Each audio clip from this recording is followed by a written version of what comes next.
السلام علیکم ورحمۃ اللہ وبرکاتہ۔ الحمدللہ رب العالمین، اللہم صلی علی محمد وعلی آل محمد۔ آج کی اس نشست میں ہم ایک ویڈیو کے اوپر ریویو پیش کرنے جا رہے ہیں۔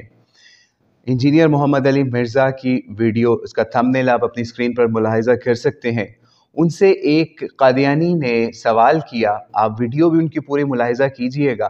سوال کیا تھا اور اس کا جواب کیا تھا آپ ضرور ملاحظہ کیجئے گا، لیکن ہم اس کا آپ کو آج کرکس بتاتے ہیں، اس پہ ریویو دیتے ہیں کہ انہوں نے اس سوال کے جواب میں اس ویڈیو میں کیا بولا۔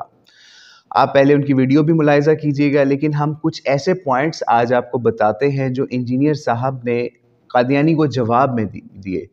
پہلا پوائنٹ جناب کہ ہم آپ کو مسلمان نہیں سمجھتے کیونکہ آپ بھی ہمیں مسلمان نہیں سمجھتے۔ یعنی ایک ایسی دلیل یا ایسا ایک شگوفہ کہہ سکتے ہیں ہم اس کو، کہ ہم وہ لوگ جو ہمیں مسلمان نہیں سمجھتے ہم ان کو مسلمان نہیں سمجھتے۔ یعنی یہ کہاں سے شرعی دلیل کے حساب سے بندہ یہ بات کر سکتا ہے؟ کیا قرآن و سنت میں اس کی دلیل پائی جاتی ہے؟ بالکل نہیں پائی جاتی کہ اگر کوئی بندہ آپ کو مسلمان نہیں سمجھ رہا تو آپ کہیں ہم بھی آپ کو مسلمان نہیں سمجھتے۔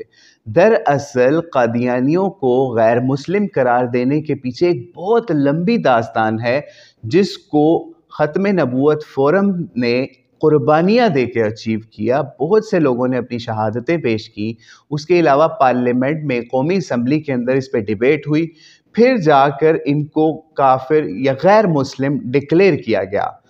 اور یہ پھر اس کے علاوہ ایک اور براڈ کاسٹ کے اندر علی مرزا صاحب نے ایک اور اپنے اسٹوڈنٹس کو یہ بات بتاتے ہوئے کہا کہ ہمارے اوپر اعتراض اٹھایا جاتا ہے کہ ہم انہیں مسلمان اس لیے نہیں سمجھتے کیونکہ وہ ہمیں مسلمان نہیں سمجھتے، تو یہ صرف ٹیکٹکس ہے، دعوت کی ٹیکٹکس ہے۔ تو بھائی بات سنیں، یہ کون سی ٹیکٹک ہے کہ آپ پبلکلی اس کو آ کے بیان کریں کہ جناب یہ ہماری ٹیکٹک ہے، اس طرح آپ قادیانیوں کو دعوت دیں گے تو وہ آپ کے پاس آ جائیں گے؟ تو بھائی بتائیں آپ کے اس ٹیکٹک کی بنیاد پر آج تک کتنے ہزار قادیانیوں نے دعوت دین کو قبول کیا؟ کسی ایک نے شاید کر لیا اور دو نے کر لیا، لیکن اس کا یہ مطلب نہیں ہے کہ قادیانی فرقہ کا آپ نے قادیانی فرقہ، یہ آپ اس کا بھی تھمبنیل اپنی اسکرین پر ملاحظہ کر لیجئے، یہ بھی انجینئر محمد علی مرزا صاحب کی ٹیم نے بنایا، ٹھیک ہے، اور اس ویڈیو کے اندر بھی ڈالا اور پہلے بھی ڈالتے رہے ہیں۔ بھائی قادیانی تو بڑے عرصے سے لڑ رہے ہیں کہ ہمیں فرقہ ڈکلیئر کروا دو کسی طریقے سے، تو انجینئر صاحب نے یہ کام بھی سر انجام دے دیا کہ قادیانیوں کو فرقہ ڈکلیئر کیا جائے۔ آپ اس کا تھمبنیل بھی ملاحظہ کر سکتے ہیں، اور یہ آج کا نہیں بہت پرانا تھمبنیل ہے جو انہوں نے اس ویڈیو کے اندر بھی ایمبیڈ کروایا، ڈلوایا جان بوجھ کے، کیونکہ ان کو پتہ ہے کہ قادیانیوں کو یہ لفظ اچھا لگتا ہے، قادیانی اپنے آپ کو چاہتے ہیں، اور وہ اس پہ ہمارے ان سے ڈیبیٹس ہوتی ہیں، واٹس ایپ مناظرے ہو چکے ہیں کہ ہمیں فرقہ مانو، لیکن انجینئر صاحب نے وہ مسئلہ بھی قادیانیوں کا حل کر دیا۔ پھر اس کے بعد ایک اور چیز انہوں نے اس کے اندر کہی کہ ہمارا پلیٹ فارم آپ کی پرسیکیوشن کا قائل نہیں ہے، صرف ہمارا پلیٹ فارم۔ تو بھائی انجینئر صاحب آپ سے ریکویسٹ ہے کہ پتہ کریں کہ اب تک پاکستان کے اندر قادیانیوں کی ہزاروں کی تعداد ہے، کتنے قادیانیوں کو اب تک پرسیکیوٹ کیا گیا؟ یعنی آپ وہ بات کر رہے ہیں جو آج تک کسی فورم سے بھی بیان نہیں ہوئی، یعنی آپ خود یہ چیز کا ایک اظہار کر رہے ہیں کہ باقی مسلمان کی پرسیکیوشن کے قائل ہے۔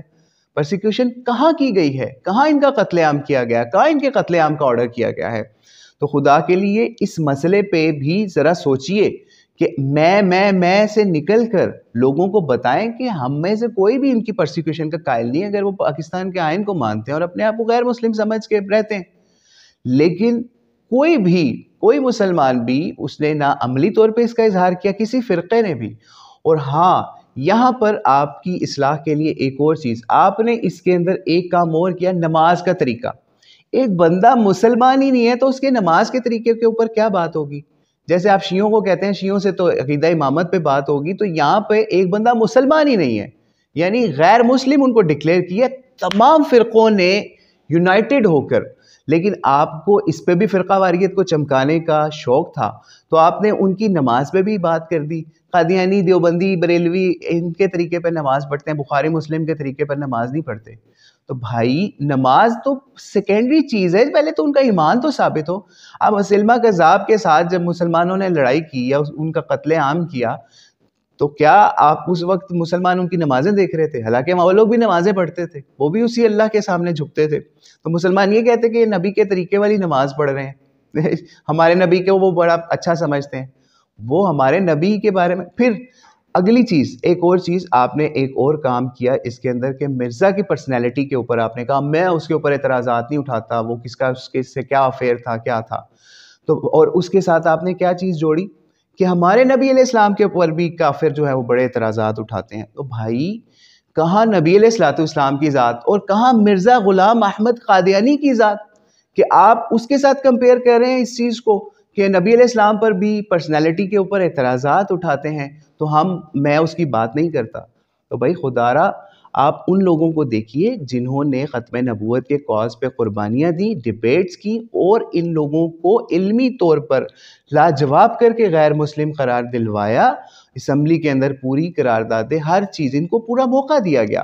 اور پھر آپ اس کے اوپر یہ باتیں کر رہے ہیں، کبھی ان کی نماز چھیڑ دیتے ہیں، کبھی ان کی پرسنالٹی چھیڑ دیتے ہیں، اس کے اوپر نبی علیہ السلام کو ساتھ لے آتے ہیں کہ نبی علیہ السلام کے بھی کافر جو ہیں وہ اعتراض کرتے ہیں، جس طرح سے مسلمان مرزا غلام احمد قادیانی کی پرسنالٹی پر اعتراض کرتے ہیں. ایک بندہ اس قابل ہی نہیں ہے کہ اس کو نبی کہا جائے.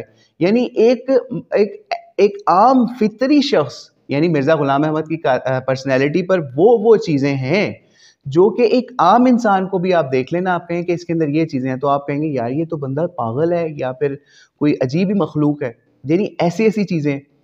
تو خدا را تھوڑا سا سوچئے کہ آپ قادیانیوں کی نوازی کے اندر کس لیول پر اس وقت جا رہے ہیں. اور آخری بات، عیسیٰ ابن مریم کے حوالے سے آپ نے کہا ایکسیپشن ہے. تو ایک چیز ذہن میں رکھیے کہ عیسیٰ ابن مریم کوئی نئے نبی نہیں ہے بلکہ پرانے نبی ہیں. انہوں نے تو اپنی زندگی کے دن پورے کرنے آنے ہیں، اور مسیح ہے وہ، اور مسیح الدجال کو قتل کرنے انہوں نے آنا ہے. اپنا کام کریں گے اور دنیا سے چلے جائیں گے. یہ نہیں ہے کہ وہ کوئی نبوت اپنی آ کے دوبارہ کلیم کریں گے، اپنی جماعت بندیاں کریں گے اور جناب باقی مسلمانوں کو کافر قرار دیں گے. ایسا نہیں ہے.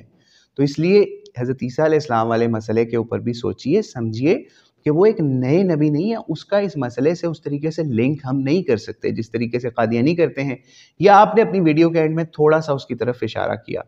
تو اس لیے آپ اگر قادیانیوں کو مسلمان نہیں سمجھتے تو اس کی وجہ یہ نہ لوگوں کو سمجھاتے پھرے کہ جناب وہ بھی ہمیں مسلمان نہیں سمجھتے. اس لیے ہم یہ بات کہہ رہے ہیں اور یہ ہم ٹیکٹکس کے طور پر یہ بات کہہ رہے ہیں، اور اس کی ہم ویڈیو اینڈ میں لگا بھی دیتے ہیں تاکہ جن لوگوں کو شوق ہے کہ یہ علی مرزا نے یہ بات نہیں کی ٹیکٹکس والی، وہ بھی وہ سن لیں کہ ہم یہ ٹیکٹک کے طور پر یہ کام کر رہے ہیں کہ وہ ان کو ہم اس لیے نہیں مسلمان سمجھتے. یعنی یہ کون سا ٹیکٹک ہے کہ آپ کی ایک جماعت کے ساتھ، ایک غیر مذہب کے ساتھ جنگ ہو رہی ہے اور آپ اپنی ساری ٹیکٹکس سامنے رکھ دیں کہ ہم یہ ٹیکٹکس رکھ رہے ہیں بھائی آپ کے سامنے، اسی لیے ہم آپ کے ساتھ ڈیبیٹ نہیں کر سکتے یا کر سکتے. اور آخری ایک اور چیز جاتے جاتے وہ مس ہو گئی، آپ نے کہا کہ ان کو آن لائن ڈیبیٹس کی اجازت ہونی چاہیے. تو اجازت ہے ان کو، آپ اپنی آن لائن کے اوپر، آپ اپنی براڈ کاسٹ کے اوپر ان کو لے آئیں قادیانیوں کو، ٹھیک ہے، آن لائن ان کے ساتھ مناظرہ کریں یا ڈیبیٹ کریں. لیکن کیسے کریں گے؟ آپ تو مفتی طارق مسعود کے ساتھ آن لائن بات نہیں کر سکے، جا کے وہ آپ کے پاس آتا اور آپ اس سے مل کے بات کرتے. تو خدا را اس مسئلے کے اوپر ذرا سوچئے سمجھیے اور وہ موقف اختیار کریں جو شیعہ، سنی، بریلوی، دیوبندی، اہل حدیث سب کا اجماعی موقف ہے. جب امت ایک طرف پاکستان کے اندر مسلمان امت ایک مسئلے پر فل متشدد ہو کے قائم ہے، بالکل اس کے اوپر کوئی اختلاف نہیں ہے، نہ شیعہ کا، نہ سنی کا، نہ بریلوی کا، اس مسئلے پر امت کو تقسیم کرنے کی راہ مت نکالیے. السلام علیکم ورحمۃ اللہ وبرکاتہ. ہم انہیں کافر اس لیے مانتے ہیں کہ وہ ہمیں کافر سمجھتے ہیں. یہ میں نے سمجھانے کے لیے جملہ بولا اور اس کی پوری تمہید بنائی. میں نے کہا میں آپ کو ایک علمی ٹیکٹکس سکھا رہا ہوں کہ آپ نے ان سے ایسے بات کرنی ہے. تو فوراً وہ ہل جائیں گے، وہ کہیں گے نہیں ہم تو آپ کو مسلمان مانتے ہیں.